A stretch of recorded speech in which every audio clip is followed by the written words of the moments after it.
Cast national में आप सभी का स्वागत है। आपके साथ मैं हूं मेघा कौशिक और चलिए खबरों की शुरुआत करते हैं। भाजपा ने तैयार किया मिशन गुजरात। उत्तर प्रदेश के सफल ब्लूप्रिंट पर चलेगा ये मॉडल और इसी साल के आखिरी महीने तक होनी है गुजरात में विधानसभा चुनाव। पीएम मोदी कल अपने 3 दिवसीय गुजरात दौरे से करेंगे मिशन की शुरुआत। गुजरात के अलग अलग इलाकों में लोगों से मुखातिब भी होंगे पीएम मोदी। पूरे प्रदेश में 30,000 करोड़ से ज्यादा के प्रोजेक्ट की सौगात पीएम देंगे। बीजेपी के चुनावों की रणनीति संभालने वाले एक प्रमुख नेता के मुताबिक दरअसल ये दौरा बिल्कुल उसी तर्ज पर शुरू हो रहा है जैसा कि उत्तर प्रदेश में चुनावी माहौल से पहले शुरुआत की गई थी। यूपी में पीएम के साथ गृह मंत्री अमित शाह ने करीब 6 माह पूर्व संभाल ली थी कमान। ठीक उसी तर्ज पर ही गुजरात में भी की जा रही है चुनाव की तैयारियां। तो गुजरात में अब विधानसभा चुनाव आ रहे हैं और उससे पहले जो है तैयारियां शुरू कर दी हैं भाजपा ने। मिशन गुजरात के लिए भाजपा तैयार है। उत्तर प्रदेश के सफल ब्लूप्रिंट पर अब ये मॉडल चलेगा और इसी साल के आखिरी महीने तक गुजरात में विधानसभा चुनाव होने हैं। पीएम मोदी कल अपने 3 दिवसीय गुजरात दौरे से मिशन की शुरुआत करेंगे। गुजरात के अलग अलग इलाकों में लोगों से मुखातिब होंगे पीएम मोदी। पूरे प्रदेश में 30,000 करोड़ से ज्यादा के प्रोजेक्ट की सौगात देंगे पीएम। बीजेपी के चुनावों की रणनीति संभालने वाले एक प्रमुख नेता के मुताबिक दरअसल ये दौरा बिल्कुल उसी तर्ज पर शुरू हो रहा है जैसा कि उत्तर प्रदेश में चुनावी माहौल से पहले शुरुआत की गई थी। यूपी में पीएम के साथ गृह मंत्री अमित शाह ने करीब 6 माह पूर्व ही कमान को संभाल लिया था और ठीक उसी तर्ज पर ही गुजरात में भी की जा रही है चुनाव की तैयारी। ठाकरे परिवार में एक बार फिर छिड़ी सियासी जंग। मनसे प्रमुख राज ठाकरे और आदित्य ठाकरे ने अयोध्या जाने की घोषणा कर दी है। अयोध्या जाने की घोषणा आदित्य ठाकरे ने मई के पहले सप्ताह में की है, यानी वो मई के पहले सप्ताह में अयोध्या जाएंगे। वहीं उनके चाचा राज ठाकरे ने भी अयोध्या जाने का ऐलान कर दिया है। राज ठाकरे ने 5 जून को अयोध्या जाने की घोषणा की है। मनसे प्रमुख राज ठाकरे ने कहा कि हम महाराष्ट्र में दंगे नहीं चाहते हैं। नमाज अदा करने का किसी ने विरोध नहीं किया है, लेकिन अगर आप लाउड स्पीकर पर करते हैं तो हम लोग भी इसके लिए लाउड स्पीकर का ही इस्तेमाल करेंगे। मुस्लिमों को समझना चाहिए कि धर्म कानून से बड़ा नहीं है। राज ठाकरे का ये कहना। और राज ठाकरे जो अब अयोध्या जाएंगे। ठाकरे परिवार में एक बार फिर से सियासी जंग छिड़ गई है। मनसे प्रमुख राज ठाकरे और आदित्य ठाकरे ने अयोध्या जाने की घोषणा कर दी है। आदित्य ठाकरे ने मई के पहले सप्ताह में अयोध्या जाने की घोषणा की है, तो वहीं उनके चाचा राज ठाकरे ने भी अयोध्या जाने का ऐलान कर दिया है। राज ठाकरे ने 5 जून को अयोध्या जाने की घोषणा की है, तो मनसे प्रमुख राज ठाकरे ने कहा हम महाराष्ट्र में दंगे नहीं चाहते हैं। नमाज अदा करने का किसी ने विरोध नहीं किया है, लेकिन अगर आप लाउड स्पीकर पर करते हैं तो हम लोग भी इसके लिए लाउड स्पीकर का इस्तेमाल करेंगे। मुसलमानों को समझना चाहिए कि धर्म कानून से बड़ा नहीं है। हिमाचल प्रदेश में आम आदमी पार्टी की एंट्री। भाजपा को चेतावनी। पंजाब में चुनावी नतीजों का असर कहीं हिमाचल प्रदेश में ना पड़ जाए। पंजाब का पड़ोसी है हिमाचल, लोगों का रहन सहन भी वैसा ही है। ऊपर से आम आदमी पार्टी की तरफ बढ़ता युवाओं का रुझान। सत्ता विरोधी रुझान का सामना अलग से कर रही है भाजपा। पंजाब में जिस तरह चन्नी के पीछे पड़ गई थी आम आदमी पार्टी, वैसे ही मुख्यमंत्री जयराम ठाकुर के खिलाफ माहौल बनाने में आप पार्टी जुट गई है। और क्योंकि पंजाब में आप पार्टी ने जबरदस्त जो प्रदर्शन है वो किया था, और ऐसा ही कहीं हिमाचल प्रदेश में भी ना हो, क्योंकि अब हिमाचल प्रदेश में आम आदमी पार्टी की एंट्री भाजपा के लिए चेतावनी है। पंजाब में चुनाव नतीजों का असर हिमाचल प्रदेश में ना पड़ जाए। ऐसा ना हो जाए कि पंजाब जो पड़ोसी प्रदेश है जहां आम आदमी पार्टी ने अच्छा प्रदर्शन किया था, उसी तरह का प्रदर्शन हिमाचल में भी देखने को मिल जाए। क्योंकि पंजाब का पड़ोसी है हिमाचल, लोगों का रहन सहन भी एक जैसा है। ऊपर से आम आदमी पार्टी की तरफ बढ़ता हुआ युवाओं का रुझान भी नजर आ रहा है।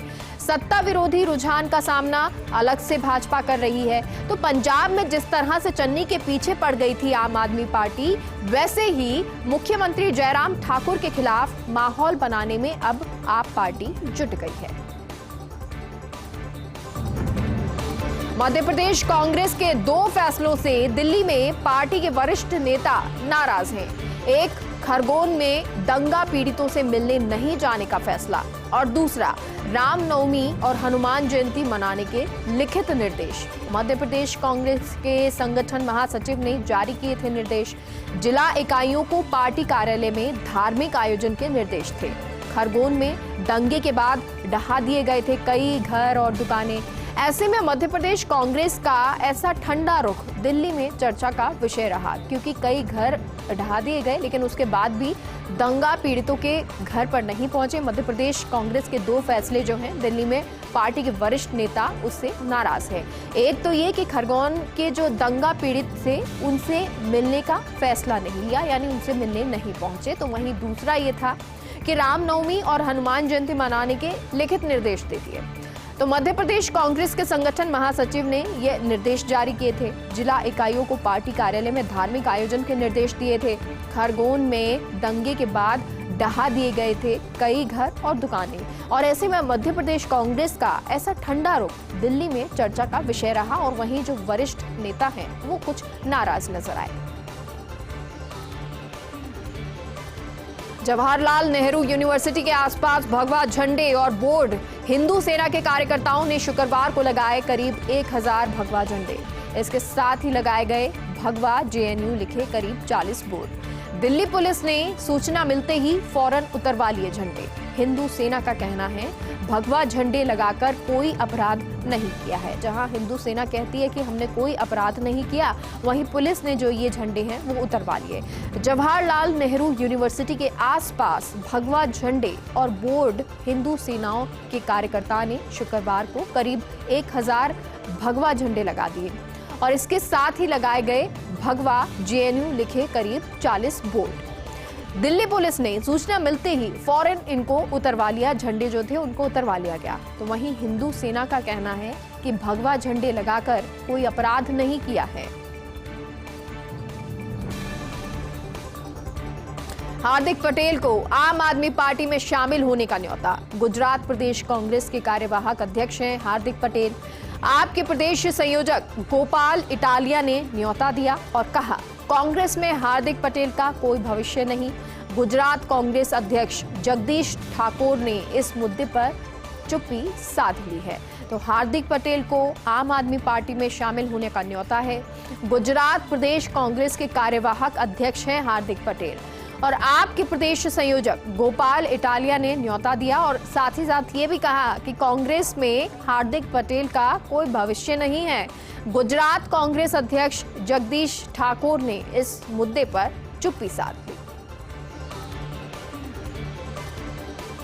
उत्तर प्रदेश में कांग्रेस की हार के कारण जानने पहुंचे भंवर जितेंद्र सिंह। कार्यकर्ताओं ने कहा, भावी मुख्यमंत्री घोषित नहीं करके गलती की। प्रियंका गांधी के नेतृत्व में लड़ा चुनाव, लोगों ने उन्हें नेता नहीं माना। प्रत्याशी चुनने में गलती, जिनकी पहचान नहीं उनको टिकट दे दिए। टिकट वितरण में धांधली और लेन देन की भी शिकायत की। तो 40% टिकट महिलाओं को देने का फैसला अनाड़ीपन। ध्रुवीकरण होने से रहा सहा वोट बैंक भी कांग्रेस से खिसक गया। जिलेवार कांग्रेस कार्यकर्ताओं से बात कर रहे थे जितेंद्र सिंह, और भंवर जितेंद्र सिंह ने जब बातचीत की, जब कारण जानने की कोशिश की, तो कई कारण यहां पर निकल के सामने आए। कार्यकर्ताओं ने कहा कि भावी मुख्यमंत्री घोषित नहीं करके गलती की है। तो प्रियंका गांधी के नेतृत्व में चुनाव लड़ा और लोगों ने उन्हें नेता नहीं माना। तीसरी गलती कि प्रत्याशी चुनने में गलती हुई, जिनकी पहचान नहीं उनको टिकट दे दिए गए। वहीं चौथी गलती कि टिकट वितरण में धांधली और लेन देन की भी शिकायत आई।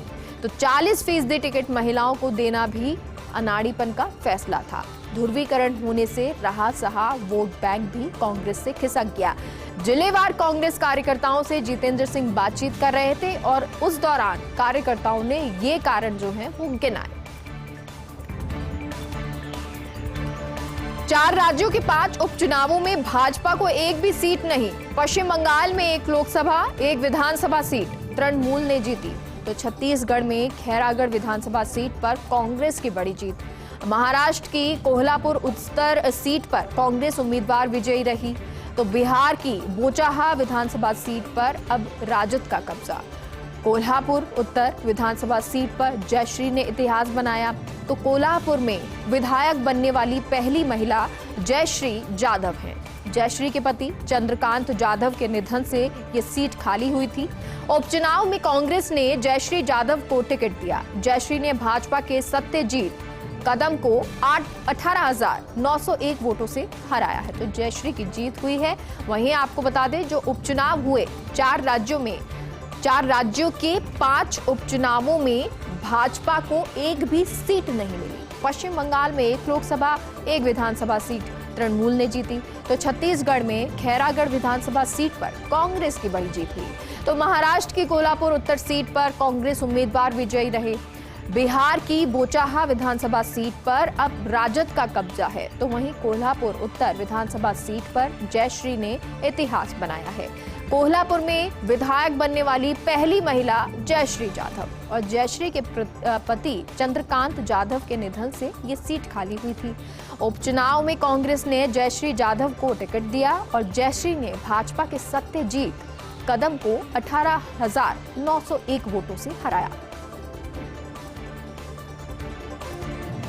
पटना कॉलेज के पीछे गंगा घाट ओपन एयर क्लासरूम में तब्दील। रोजाना सुबह और छुट्टी के दिन सैकड़ों विद्यार्थी यहां पढ़ाई करते हैं। प्रतियोगी परीक्षाओं की तैयारी करने वाले विद्यार्थियों का जमघट रहता है।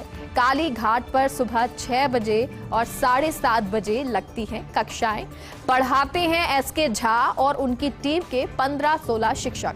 नौकरी की तलाश में बिहार के अलावा झारखंड, उत्तर प्रदेश, मध्य प्रदेश, महाराष्ट्र, पश्चिम बंगाल, राजस्थान के युवा भी पटना पहुंचते हैं। और कैसे गंगा घाट पे लगती है ओपन एयर क्लासरूम, जो कि अब पटना कॉलेज के पीछे है और वहां पर ये क्लासेस देखने को मिल रही हैं। रोजाना सुबह और छुट्टी के दिन सैकड़ों विद्यार्थी पढ़ाई करते हैं। प्रतियोगी परीक्षाओं की तैयारी करने वाले विद्यार्थियों का जमघट रहता है। काली घाट पर सुबह 6 और 7:30 बजे कक्षाएं लगती हैं। पढ़ाते हैं एसके झा और उनकी टीम के 15 से 16 शिक्षक। नौकरी की तलाश में बिहार के अलावा झारखंड, उत्तर प्रदेश, मध्य प्रदेश, महाराष्ट्र, पश्चिम बंगाल, राजस्थान के युवा भी पटना पहुंचते हैं। चूहा घुसने से बज उठा शताब्दी एक्सप्रेस का फायर अलार्म। इमरजेंसी में मध्य प्रदेश के बीना के पास रोकनी पड़ी ट्रेन। नई दिल्ली से रानी कमलापति स्टेशन के पास चलने वाली ट्रेन में यह घटनाक्रम हुआ। दरअसल बीना स्टेशन से दोपहर करीब 12:35 पर ट्रेन संख्या 12,002 निकली थी, लेकिन कुछ दूरी पर अचानक ट्रेन के C6 कोच में फायर अलार्म जो है वो बज उठा। ट्रेन में मौजूद सेफ्टी स्टाफ ने जांच की तो पता चला कि अलार्म सिस्टम में चूहा घुस गया है। उसके बाद सेफ्टी स्टाफ ने चूहे को निकालकर ट्रेन चलाने की अनुमति दी। हालांकि इस दौरान ट्रेन में शॉर्ट सर्किट से आग लगने की भी अफवाह फैली। बहुत से यात्री आ गए थे ट्रेन से बाहर, लेकिन जल्द ही सब कुछ क्लियर हो गया। तो एक चूहे घुसने की वजह से ट्रेन को रोकना पड़ा और थोड़ी सी सुगबुगाहट जो है वो ये हुई कि शॉर्ट सर्किट हो गया, लेकिन उसके बाद चीजें क्लियर हो गई। तो चूहा घुसने से शताब्दी एक्सप्रेस का फायर अलार्म बज उठा। इमरजेंसी में मध्य प्रदेश के बीना के पास ट्रेन को रोकना भी पड़ गया। नई दिल्ली से रानी कमलापति स्टेशन के बीच चलने वाली ट्रेन में ये पूरा घटनाक्रम हुआ। दरअसल बीना स्टेशन से करीब 12:35 पर दोपहर में ये ट्रेन संख्या 12,002 निकली थी, लेकिन कुछ ही दूरी पर अचानक ट्रेन के C6 कोच से फायर अलार्म बज उठा। ट्रेन में मौजूद सेफ्टी स्टाफ ने जांच की तो पता चला कि अलार्म सिस्टम में चूहा घुसा हुआ है। उसके बाद सेफ्टी स्टाफ ने चूहे को निकालकर ट्रेन चलाने की अनुमति दी। हालांकि इस दौरान ट्रेन में शॉर्ट सर्किट से आग लगने की अफवाह भी फैल गई और बहुत से यात्री ट्रेन से बाहर आ गए, लेकिन जल्द ही सब कुछ क्लियर कर दिया गया। इकोनॉमिक टाइम्स में मुख्तार अब्बास नकवी का इंटरव्यू। संवैधानिक अधिकार चाहते हैं तो जिम्मेदारी समझने की भी जरूरत है। हिजाब के मामले में कुछ लोग खड़ा कर रहे हैं विवाद। ये मुस्लिम लड़कियों की तालीम और तरक्की पर तालिबानी ताला है। ये मुस्लिम लड़कियों को तरक्की से रोकने की साजिश है।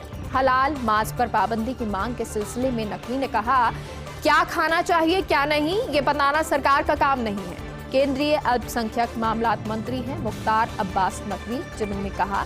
इकोनॉमिक टाइम्स में मुख्तार अब्बास नकवी का ये इंटरव्यू है और उसमें उन्होंने कहा है कि संवैधानिक अधिकार चाहते हैं तो जिम्मेदारी समझने की भी जरूरत है। हिजाब के मामले में कुछ लोग खड़ा कर रहे हैं विवाद। ये मुस्लिम लड़कियों की तालीम और तरक्की पर तालिबानी ताला है। ये मुस्लिम लड़कियों को तरक्की से रोकने की साजिश है। हलाल मांस पर पाबंदी की मांग के सिलसिले में नकवी ने कहा कि क्या खाना चाहिए क्या नहीं, ये बताना सरकार का काम नहीं है।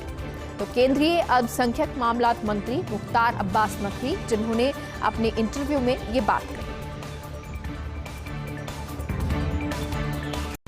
ब्रेक के बाद एक बार फिर से आप सभी का स्वागत है और चलिए एक बार फिर से न्यूज ब्लास्ट नेशनल खबरों का रुख करते हैं। ईंधन महंगा होने से तेजी से कम हो रही है मांग। अप्रैल के पहले हफ्ते में पेट्रोल की मांग 10% गिरी। डीजल की मांग में एक हफ्ते में आई 15.6% की कमी। तो 1 से 15 अप्रैल के दौरान रसोई गैस की खपत में 1.7% की गिरावट आई है। तो खपत जो है वो तेजी से हो रही है, लेकिन उतनी ही तेजी से मांग कम हो रही है क्योंकि ईंधन महंगा हो रहा है। और इसका असर इस तरह आप देख सकते हैं कि अप्रैल के पहले हफ्ते में पेट्रोल की मांग 10% तक गिरी है, तो डीजल की मांग में एक हफ्ते में आई है 15.6% की कमी। तो 1 से 15 अप्रैल के दौरान रसोई गैस की खपत में 1.7% की गिरावट दर्ज की गई है। चाइल्ड लाइन 1098 यानी कि 1098 का इमरजेंसी हेल्पलाइन 112 में विलय होगा। ये बच्चों के हित में काम करने के लिए चिंता का विषय है। बच्चों को समर्पित 24 घंटे हेल्पलाइन नंबर है 1098। देश का सबसे बड़ा इमरजेंसी रेस्पॉन्स सिस्टम है चाइल्ड लाइन और इस इमरजेंसी रेस्पॉन्स सिस्टम पर हर साल आती है 50 लाख कॉल। अब यूनिवर्सल हेल्पलाइन से जोड़ दी जाएगी चाइल्ड लाइन।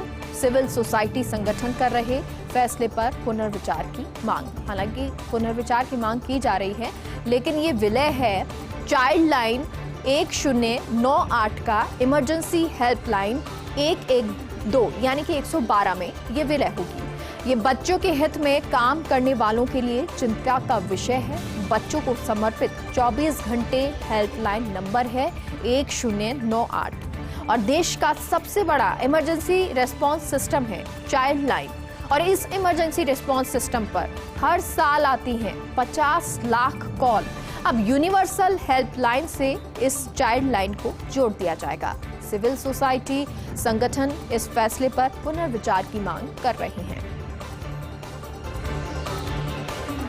स्थापना दिवस के मौके पर भाजपा का सामाजिक समरसता पखवाड़ा। सरकार की समाज कल्याण योजनाओं का प्रचार कर रहे भाजपा नेता, मंत्रियों और बड़े नेताओं की इस संबंध में प्रेस कॉन्फ्रेंस करने की ड्यूटी है। और इसी के साथ ज्योतिबा फुले और डॉक्टर अंबेडकर की प्रशंसा के साथ संदेश इन मनीषियों की नीतियों को आगे बढ़ा रहे हैं प्रधानमंत्री नरेंद्र मोदी। तो आपको बता दें, स्थापना दिवस के मौके पर भाजपा का सामाजिक समरसता पखवाड़ा और सरकार की समाज कल्याण योजनाओं का प्रचार कर रहे हैं।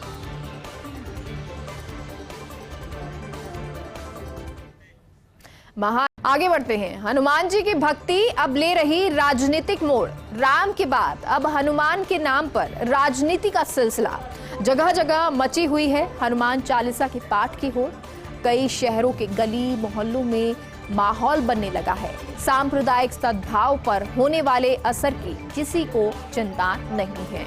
तो आपको बता दें, अब जो राजनीति है वो तेज हो रही है। हनुमान जी की भक्ति पर अब राजनीति होने लगी है। राजनीति मोड़ ये भक्ति अब लेने लगी है। राम के बाद अब हनुमान के नाम पर राजनीति का सिलसिला शुरू हुआ है। जगह जगह मची हुई है हनुमान चालीसा के पाठ की होड़। कई शहरों के गली मोहल्लों में माहौल बनने लगा है और सांप्रदायिक सद्भाव पर होने वाले असर की किसी को कोई चिंता नहीं है।